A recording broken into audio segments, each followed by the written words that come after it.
Om Swastiastu. Selamat pagi anak-anak yang Ibu cintai. Semoga kita semua dalam keadaan sehat dan selamat. Kali ini kita akan mempelajari materi tentang Pancasrada. Mungkin kalian sudah sering mendengar tentang Pancasrada. Sebelum kita memulai, marilah kita mengucapkan Dainika Upasana terlebih dahulu dengan posisi tangan memakai panganjali. Om Awigenam Astu Namo Sida. Baiklah, sebelum kita memulainya, kalian sudah pasti tahu dan pernah mendengar pengertian tentang Pancasrada.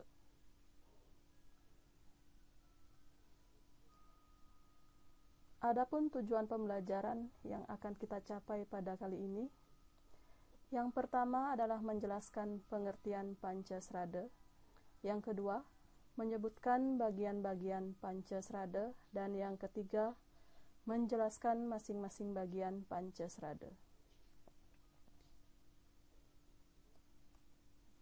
Agama Hindu memiliki 3 kerangka dasar yang merupakan satu kesatuan yang tidak dapat dipisah-pisahkan. 3 kerangka dasar agama Hindu merupakan sumber dari ajaran Pancasrada. 3 kerangka agama Hindu, kalau kita ibaratkan seperti sebutir telur, yang pertama adalah tatwa atau filsafat keagamaan, bisa kita simpulkan sebagai kuning telur. Yang kedua adalah susila atau etika agama, yang kita ibaratkan sebagai putih telur. Dan yang ketiga adalah upacara, yaitu ritual keagamaan yang dapat kita umpamakan seperti kulit telur. Antara tatwa, susila, dan upacara, ketiganya tidak bisa kita pisahkan, yang merupakan suatu kesatuan yang menjadi dasar kita dalam beragama Hindu. Untuk lebih meyakini ajaran agama kita, maka kita harus mempunyai landasan kepercayaan yang disebut dengan Pancasrada. Selanjutnya mari kita mengenal tentang Pancasrada supaya kalian lebih memahaminya. Yang kita bahas pertama adalah pengertian Pancasrada. Pancasrada berasal dari bahasa Sanskerta dari 2 kata, yaitu kata panca dan srada. Panca yang artinya 5 dan srada adalah keyakinan atau kepercayaan. Pancasrada adalah 5 dasar keyakinan ataupun kepercayaan umat Hindu. Inilah yang menjadikan dasar kita mempercayai ajaran agama Hindu yang kita anut. Selanjutnya kita akan membahas tentang bagian-bagian Pancasrada. Yang pertama disebut dengan Widisrada. Widisrada artinya keyakinan terhadap adanya ide Sang Hyang Widiwasa dengan berbagai manifestasinya. Tuhan dalam agama Hindu disebut dengan Brahman atau ide Sang Hyang Widi.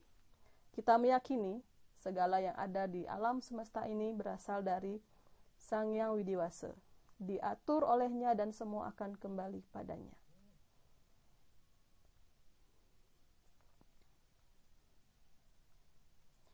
Yang kedua adalah Atmasrada.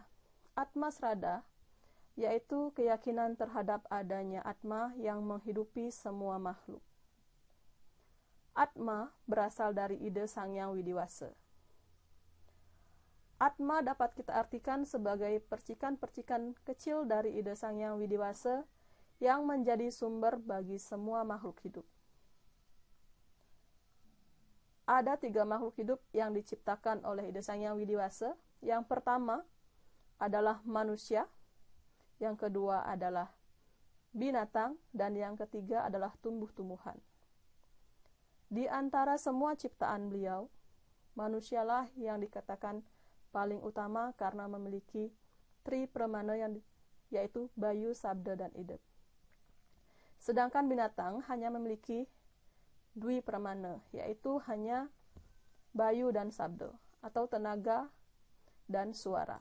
Yang ketiga, tumbuhan hanya memiliki eka permana, yaitu bayu atau tenaga. Selanjutnya, Pancasrada yang ketiga adalah Karma Palasrada. Karma Palasrada artinya keyakinan terhadap kebenaran, adanya hukum karma pala atau sebab akibat atau hasil dari perbuatan. Karma pala berasal dari kata karma, yaitu perbuatan, dan pala, yaitu hasil. Jadi, karma pala artinya hasil dari perbuatan. Setiap perbuatan yang kita lakukan pasti hasilnya akan kembali kepada kita. Srada yang keempat disebut dengan Punarbawasrada. Punarbawasrada artinya keyakinan terhadap adanya kelahiran kembali. Punarbawa berasal dari kata punar yang artinya kembali atau berulang-ulang dan bawa yang artinya lahir. Jadi, punarbawa artinya kelahiran kembali atau kelahiran berulang-ulang. Seperti ilustrasi gambar tersebut, kita dapat melihat bahwa dari kita lahir, kemudian akan terus tumbuh menjadi dewasa, akhirnya menjadi tua dan meninggal. Kemudian roh kita akan mengambil wujud yang baru atau mengalami punarbawa. Srada yang terakhir adalah Moksa Srada, yaitu keyakinan terhadap kebebasan yang tertinggi, yakni bersatunya Atman dengan Brahman. Moksa berasal dari kata muk yang artinya membebaskan atau melepaskan. Moksa artinya kebahagiaan abadi dengan bersatunya Atman dengan Brahman sehingga terlepas dari belenggu punarbawa. Moksa adalah tujuan akhir dari ajaran agama Hindu. Demikianlah yang dapat Ibu sampaikan. Ibu mohon maaf selama memberikan pemaparan materi tentang Pancasrada. Ibu akhiri dengan Parama Santi. Om Santi Santi Santi Om.